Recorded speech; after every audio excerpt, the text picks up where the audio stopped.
সমস্তটা রেডি হোক, আমি বলছি শুধু প্রতিমা ওঠা নয়, এটা বৃহত্তর প্রজেক্ট যে কিনা এত লোকের সমাগম আমরা আশা করছি যে এই পুজোটার সাথে সারা বাংলার মানুষের এমন একটা আত্মার যোগ আমরা করতে পেরেছি এবং তারাও করেছে আমাদের সাথে। তো এখানে লোক আসবে, এটা যার কারণে এটা শুধু এখন নয়, যাতে সবাই সুষ্ঠুভাবে এইটা সম্পন্ন হয়, এটাই আমাদের এই মুহূর্তে লক্ষ্যটা রয়েছে। মানে একটা পজিশনে গিয়ে যে হ্যাঁ মা দুর্গা দাঁড়িয়েছে এখানেই শেষ নয়, টোটাল পরিকল্পনাটা যাতে সম্পূর্ণরূপে পায়, যাতে মানুষ সুষ্ঠুভাবে এখান থেকে ঠাকুর দেখে বাড়ি ফিরতে পারে। এই পরিকল্পনাটা যত সময় না সম্পন্ন হচ্ছে তত সময় পর্যন্ত আমরা খুশিতে নেই, এখনও আছি, সবাইকে নিয়েই আছি। উদ্বোধন কবে হবে দাদা? দেখো বড় মা চলে এসছে, মানুষ দেখছে র্যান্ডাম। উদ্বোধন যেটা হওয়ার সেটা এমনি হবেই। আজকে একটা ডেট ছিল, কিন্তু আমরা সমস্তটাই হয়তো এখানেই যতটা চাপ রয়েছে, কিন্তু মাকে সবাই দর্শন করতে পারছে, অসুবিধার কিছু নেই। তো এটা এমন নয় যে আমি এটাকে বন্ধ করে কিছু করতে পারবো না। তো এটা সবাই সার্বিকভাবে উদ্ঘাটনটা যদি অন্যভাবে হয়, এটা প্রতীকীভাবেই হয়তো হবে, কিন্তু যেটা সবার দেখার সবার কাছে পৌঁছে যাবে। না, মানুষ দেখতে পাবে যত সময় মা দুর্গা কমপ্লিট হচ্ছে। এখনও কিছু পার্ট বাকি রয়েছে, শাড়ির পার্ট বাকি রয়েছে, ওটা আজকের মধ্যে সম্পূর্ণটাই কমপ্লিট হবে। যেহেতু আমাদের টোটালটাই এটা ধরো প্রায় আমাদের শিল্পীরা প্রায় আজকে ঘুমোয়নি, টোটাল প্রায় 38 ঘন্টা হয়ে গেল বোধহয়, টোটাল এক নাগাড়ে কাজ করে যাচ্ছে। তো যার কারণে সবাই ক্লান্ত।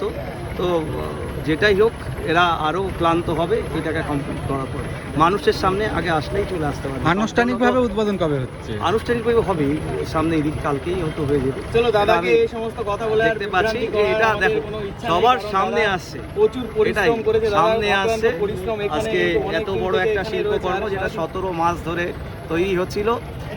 কামালপুর যদি বলো, এটার থ্রুতেই একটা বড় দুর্গা আর্ট ভিলেজ বলে যে সংস্থা তৈরি হয়েছে, যেখানে এই মুহূর্তে বিভিন্ন রকম বড় বড় স্ট্রাকচার তৈরি হচ্ছে, যেটা চন্দননগরের বড় জগদ্ধাত্রী, আসানসোলের বড় কালী, চাকদায়ের বড় শিব, এদিকে সিলিংদার বড় শিব, বড় মা কালী। তো এগুলো সবই এখানে তৈরি হচ্ছে।